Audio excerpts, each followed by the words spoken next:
എല്ലാവർക്കും സ്വാഗതം. ഊർമിള കുട്ടികളെയൊക്കെ കണ്ട് സിസ്റ്ററുടെ അടുത്തേക്ക് ചെല്ലുമ്പോൾ സിസ്റ്റർ ചോദിക്കുന്നുണ്ട്, കുട്ടികളെല്ലാം കണ്ടോ, ഇഷ്ടപ്പെട്ടോ എന്നൊക്കെ ചോദിക്കുമ്പോൾ എനിക്ക് ഇഷ്ടപ്പെട്ടു, ഏത് കുട്ടീനെയാണ് ഇഷ്ടപ്പെട്ടതെന്നൊക്കെ സിസ്റ്റർ ചോദിക്കുമ്പോൾ എനിക്ക് ഇവിടുത്തെ എല്ലാ കുട്ടികളെയും ഇഷ്ടപ്പെട്ടു എന്നാട്ടോ പറയുന്നത്.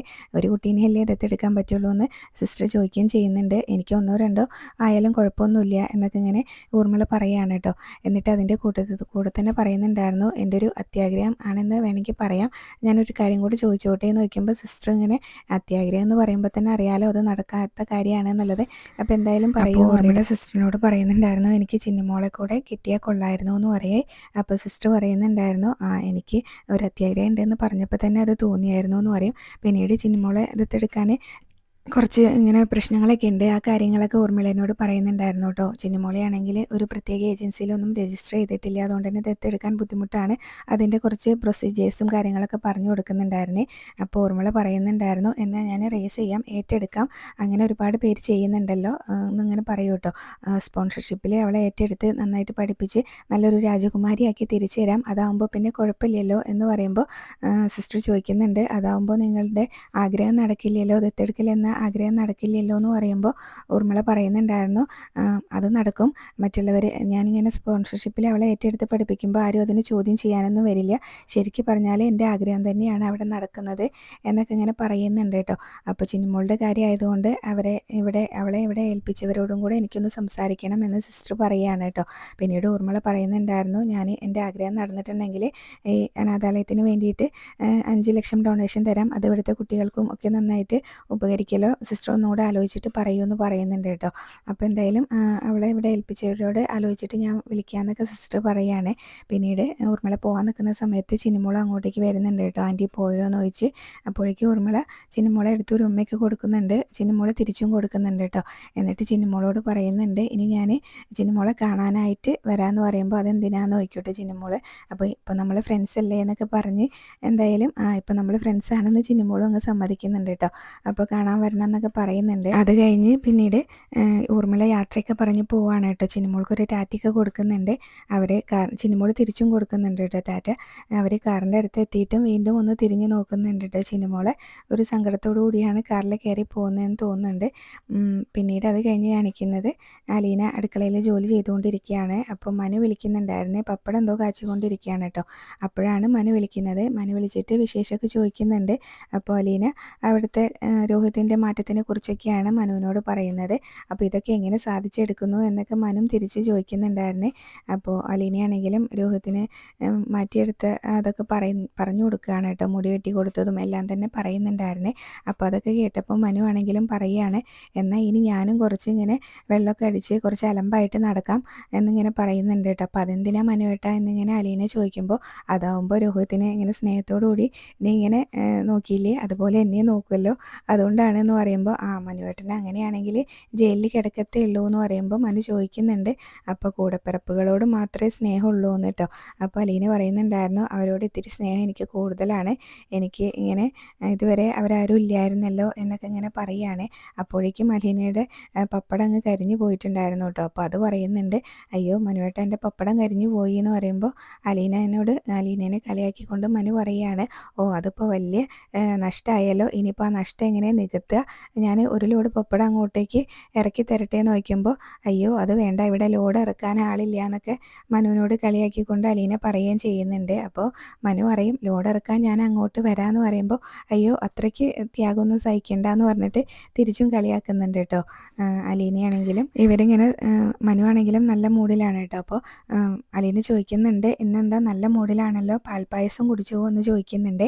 അപ്പം മനു പറയുന്നുണ്ടായിരുന്നു, ഇല്ല കുടിച്ചുകൊണ്ടിരിക്കുകയാണ് എന്ന് പറയേ. അപ്പോൾ ശരിക്കും പാൽപ്പായസം കുടിക്കുകയാണോ എന്നിങ്ങനെ അലീന എടുത്ത് ചോദിക്കുമ്പോൾ, നിന്നോട് സംസാരിക്കുമ്പോൾ തന്നെയാണ് എനിക്ക് പാൽപ്പായസം കുടിക്കുന്ന പോലെ തോന്നാറുള്ളത് എന്നൊക്കെ പറഞ്ഞിട്ട് മനു ആണെങ്കിലും ഇങ്ങനെ സംസാരിക്കുകയാണ്. അപ്പോഴാണ് കൃഷ്ണമോൾ അവിടേക്ക് വന്നിട്ട് അലീനയോട് ചോദിക്കുന്നത്, ഇവിടെ എന്താ ചേച്ചി വേറൊരു സ്മെല്ല്, ഹാള് വരെ എത്തുന്നുണ്ടല്ലോ എന്ന് പറയൂ കേട്ടോ. അപ്പോഴേക്കും അലീന മനുവിനോട് കോള് കട്ട് ചെയ്യുകയാണ് എന്ന് പറഞ്ഞ് കോള് കട്ട് ചെയ്യേ.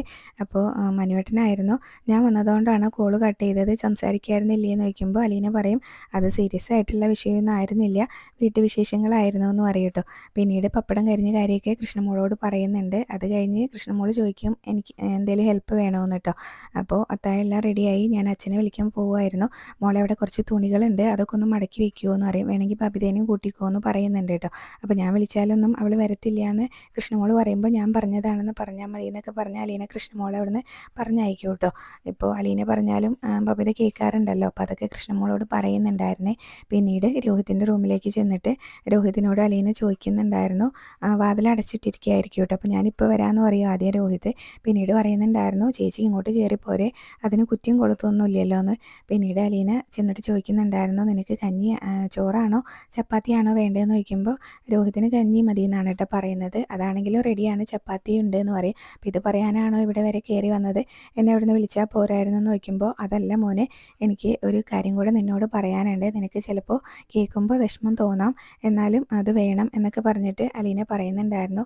നീ കാരണം അച്ഛനും ഒക്കെ ഒരുപാട് വിഷമം ഉണ്ടാക്കിയിട്ടുണ്ട്, നിൻ്റെ അനിയത്തിമാർക്കും ഒരുപാട് വിഷമമായിട്ടുണ്ട്, പിന്നെ നിൻ്റെ അമ്മയ്ക്കും നല്ല വിഷമം ഉണ്ടായിട്ടുണ്ടാവും, അതുകൊണ്ട് നീ അവരോടൊക്കെ ഒരു സോറി പറയണം എന്ന് പറയട്ടെ. അപ്പോൾ രോഹിത് പറയുന്നുണ്ട്, എനിക്ക് അച്ഛൻ്റെ മുഖത്തേക്ക് നോക്കാൻ പോലും പറ്റുന്നില്ല എന്ന് പറയുന്നുണ്ട് കേട്ടോ. അപ്പം അച്ഛൻ നിന്നെ ഒന്നും പറയില്ല എന്ന് പറയുകയാണ്. അച്ഛൻ ഇങ്ങനെ ഒരുപാട് നിന്നെ ഓർത്ത് വിഷമിച്ചതാണ്, അതുകൊണ്ട് അവരോടൊക്കെ ഒരു സോറി പറയണം എന്നൊക്കെ പറഞ്ഞ് അലീന പറഞ്ഞു കൊടുക്കുകയാണ് കേട്ടോ.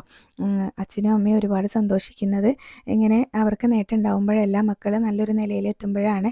പക്ഷേ നീ ഇങ്ങനെ ആയി പോയല്ലോ, ഒരൊറ്റ മോനല്ലേ, അപ്പം അതൊക്കെ ഓർത്ത് അവർക്ക് വലിയ വിഷമം കാണും, അതുകൊണ്ട് നീ അവരോടൊക്കെ ഒരു സോറി പറയണം എന്ന് പറഞ്ഞ് മനസ്സിലാക്കി കൊടുക്കുന്നുണ്ട് കേട്ടോ. രോഹിത്തിനാണെങ്കിലും സങ്കടമൊക്കെ വരുന്നുണ്ട്, കരയൊക്കെ ചെയ്യുന്നുണ്ട്. നീ വിഷമിക്കൊന്നും വേണ്ട മോനെ, നീ അത് പറയുന്നത് അത്യാവശ്യമാണ്, അത് നല്ലതാണ്, നിൻ്റെ മനസ്സിലെ ഭാരം കുറയും എന്നൊക്കെ പറഞ്ഞ് അലീന രോഹിത്തിനെ വിളിച്ചുകൊണ്ട് അവിടുന്ന് പോവാണ് കേട്ടോ. അപ്പോൾ നേരെ ബാലേന്ദ്രൻ്റെ റൂമിലേക്കാണ് ചെല്ലുന്നത്. അപ്പോൾ അവിടെ കൃഷ്ണമോളും ബബിതയും കൂടെ ഡ്രസ്സൊക്കെ മടക്കി വെച്ചുകൊണ്ടിരിക്കുന്നുണ്ട് കേട്ടോ. അപ്പോൾ അലീന രോഹിത്തിനെ വിളിച്ച് പോകുന്നത് ഇവർ കാണുന്നുണ്ടായിരുന്നേ. ഡോറിൽ ഇങ്ങനെ തട്ടു കിട്ടും ബാലേന്ദ്രൻ്റെ റൂമിൻ്റെ.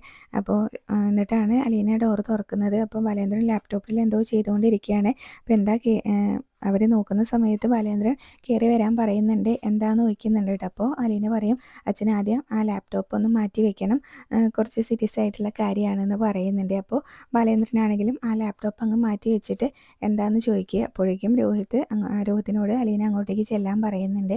രോഹിത്ത് ബാലേന്ദ്രൻ്റെ അടുത്തേക്ക് ചെന്ന് നിൽക്കും കേട്ടോ. അപ്പോൾ എന്നിട്ട് പിന്നീട് കൃഷ്ണേനെയും ബബിതേനെയും വിളിക്കുന്നുണ്ടായിരുന്നു കേട്ടോ അലീന, അവരെയും കൂടെ അങ്ങോട്ടേക്ക് വിളിക്കുന്നുണ്ട്.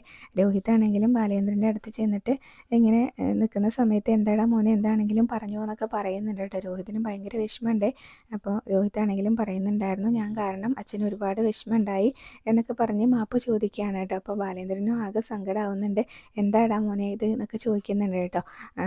രോഹിത്താണെങ്കിലും മാപ്പ് ചോദിച്ച് ബാലേന്ദ്രൻ്റെ കാലൊക്കെ പിടിക്കുന്നുണ്ട് കേട്ടോ. അപ്പോഴേക്കും ബാലേന്ദ്രനും ആകെ വിഷമമായിട്ട് രോഹിത്തിനെ പെട്ടെന്ന് തന്നെ അവിടെ നിന്ന് പിടിച്ച് എഴുന്നേൽപ്പിക്കുന്നുണ്ട് കേട്ടോ. എന്നിട്ട് കെട്ടിപ്പിടിക്കുന്നുണ്ട്. അപ്പോഴേക്കും രോഹിത് നന്നായിട്ട് കരയാനൊക്കെ തുടങ്ങുകയാണ് കേട്ടോ. എനിക്ക് പിന്നീട് അത് കഴിഞ്ഞ് ബബിതയ്ക്കും ഇതെല്ലാം കണ്ട് കണ്ണൊക്കെ നിറയുന്നുണ്ട് കേട്ടോ, കണ്ണൊക്കെ തുടയ്ക്കുന്നുണ്ട്, ആകെ സങ്കടമാവുന്നുണ്ട്. എന്നിട്ട് പിന്നീട് അലീനയാണെങ്കിലും രോഹിത്തിനോട് രോഹിത്തെ മോനെ നീ ഇങ്ങോട്ടൊന്ന് നോക്കിക്കേന്ന് പറയട്ടോ. അപ്പോൾ കൃഷ്ണമോളും ബബിതയാണെങ്കിൽ അലീനയുടെ അപ്പുറം ഇപ്പുറം നിൽക്കുകയാണ് കേട്ടോ. നിനക്ക് ഇവരോട് എന്തെങ്കിലും പറയാനുണ്ടോ എന്നിങ്ങനെ ചോദിക്കുമ്പോൾ രോഹിത് പിന്നീട് അവരുടെ അടുത്തേക്കാണ് കേട്ടോ ചെല്ലുന്നത്. എന്നിട്ട് കൃഷ്ണേനോടും അതുപോലെ തന്നെ ബബിതേനോടും മാപ്പ് ചോദിക്കുന്നുണ്ടായിരുന്നേ. ആദ്യം കൃഷ്ണേനോടാണ് പറയുന്നത്, ഞാൻ കാരണം നിങ്ങൾക്ക് ഒരുപാട് ബുദ്ധിമുട്ടുണ്ടായി എന്നൊക്കെ ഇങ്ങനെ പറയുമ്പോഴേക്കും കൃഷ്ണമോളാണെങ്കിലും രോഹിത്തിൻ്റെ കൈയിൻ്റെ അവിടെ നിന്ന് ചാരി നിന്ന് കരയാനായിട്ട് തുടങ്ങും കേട്ടോ. എന്നിട്ട് പിന്നീട് ബബിതേനോടും പറയുന്നുണ്ട്, ബബിതേ നിനക്കും ഞാൻ കാരണം കോളേജിലൊന്നും പോകാൻ പറ്റാതെയായി, എനിക്ക് ഇങ്ങനെ സോറി ചോദിക്കാനല്ലേ പറ്റുള്ളൂ എന്ന് പറയുമ്പോൾ രോഹിത്തിനോട് ബബിത പറയുന്നുണ്ടായിരുന്നു, രോഹിയേട്ടൻ എന്നോട് സോറി ഒന്നും ചോദിക്കണ്ട, സാരമില്ല എന്നൊക്കെ ഇങ്ങനെ പറഞ്ഞിട്ട് അവിടുന്ന് കണ്ണും തുടച്ച് പെട്ടെന്ന് അങ്ങ് പോവാണ് കേട്ടോ. അപ്പോൾ ഇത്രയും കാണിച്ചുകൊണ്ടാണ് ഇന്നത്തെ എപ്പിസോഡ് അവസാനിച്ചിട്ടുള്ളത് കേട്ടോ. പലീനോട് ബബിതയ്ക്ക് ഇപ്പോൾ ഭയങ്കര സ്നേഹമാണ്. അപ്പോൾ ഇത്രയാണ് പ്രമോല് കാണിച്ചത്.